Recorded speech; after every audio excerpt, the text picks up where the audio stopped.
Your happiness doesn't come tomorrow, it comes today. We want to work on it today so that we can impact not just our own well-being, but the well-being of the people around us.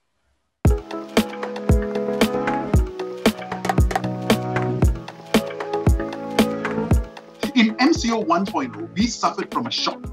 And while still reeling from the post-traumatic experience of MCO 1.0, we were hit again with MCO 2.0. It's like being knocked by a train just after getting kicked by a horse. We have not gotten a chance to rest and heal from MCO 1.0 yet. So now we are on overload. It's called emotional fatigue. If we don't attend to emotional fatigue that our societies are facing, we run the grave risk of increasing mental health issues in our communities, in our families, in our organizations. That includes post-traumatic stress disorder, major depression, and suicide. So there are 4 proactive tools that we can use to fight the mental health effects. What are these? The first is what I call well-being pods. We need to recognize that we can't battle these tiny invaders alone. We need each other to address our mental and emotional fatigue. And these support groups are formed online around themes or interests or needs. Now, you may ask, how would these well-being pods help?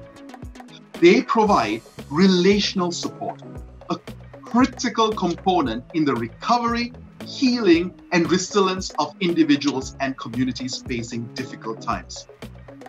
And if you wanted to enrich the experience further, you could bring in a psychologist once a month to help support your well-being pod, especially for those whose mental health is on the verge of collapse.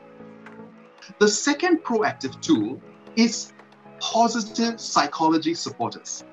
Every community, every company, every school needs at least one person trained as a paraprofessional positive psychology counselor in being able to provide emotional support and even psychological first aid to others. Because whether we like it or not, we are going to see a spike in people with emotional challenges. So find qualified professional people in applied psychology who can help you with these skills and become a positive psychology supporter. The third proactive tool is action mobilizers. We need to be part of active efforts in our communities. Now, in my personal life, I've been busy mobilizing efforts in cleaning up our neighborhood and encouraging everyone to wear masks, even while exercising. The little invested time I spend here takes me away from the tempting thoughts of doom and gloom. Constructive action moves us away from destructive thinking. The fourth and final proactive tool is the importance of really appreciating your loved ones. We've got to ask ourselves, if we die tomorrow, what do we want our loved ones to remember us for? Now, COVID-19 has given us a golden opportunity to appreciate the often hidden treasures at home around us. Now, for me, I have created a schedule for my 5-year-old where each day we go for an evening walk and we have a fun learning and prayer session at night for 1 hour. Even the usual chores can be made into fun games. It's a mind shift. We don't have to let the darkness of this pandemic define our thoughts and actions.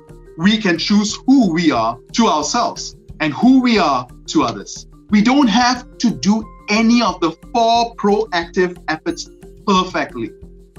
We just need to try to give it our best just where we are.